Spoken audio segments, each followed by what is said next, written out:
Alam mo ba na may isang apo na naging kalaban ng sariling lolo para lang maligtas ang buhay ng mga estranghero? Si Tyler Schultz ay nagtatrabaho sa Theranos, isang sikat na kumpanya ng dugo test.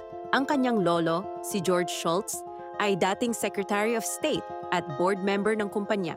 Pero natuklasan ni Tyler ang katotohanan. Ang mga blood test ay peke, maling diagnosis. Maaaring mamatay ang mga pasyente. Ang problema, ang kanyang lolo ay nag-invest ng milyon-milyong piso sa kumpanya. Kinausap niya ang lolo. "Huwag kang makialam," sabi nito, pero hindi makatulog si Tyler. Bawat araw, may mga taong umaasa sa mga peking resulta. Kaya naging whistleblower siya. Nagtestigo laban sa Theranos. Ang kapalit? Mga demanda. Pagkakawalay sa pamilya, posibleng bankruptcy. Pero lumabas ang katotohanan. Si Elizabeth Holmes, ang CEO, ay nakulong. Maraming buhay ang naligtas. At ang lolo niya? Sa wakas, naintindihan niya ang tapang ng apo.